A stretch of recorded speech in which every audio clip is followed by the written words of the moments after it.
So here's an interesting one I just ran into.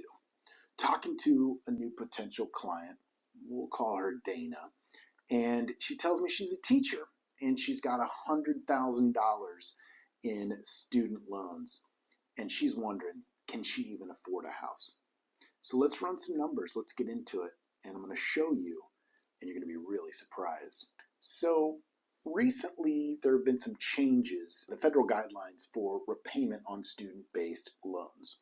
So they've changed essentially the way they calculate this.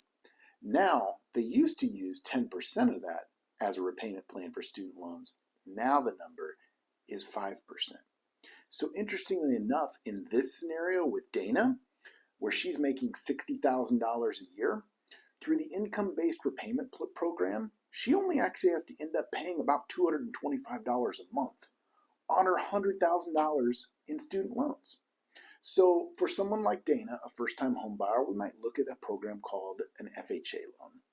The FHA loan says you can go up to 56% of your income as debt and still qualify for a mortgage. What that means is if we take her $60,000 a year, which is about $5,000 a month, and we multiply that times 56%, we get about $2,700.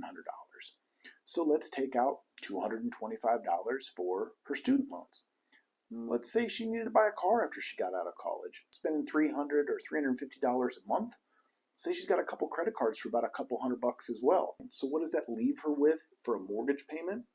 About $2,000 a month that she can afford in a mortgage payment and still qualify to buy a home. So what does that get you?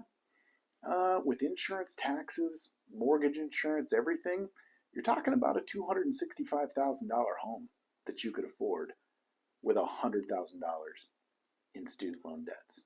So what's holding you back from buying a home?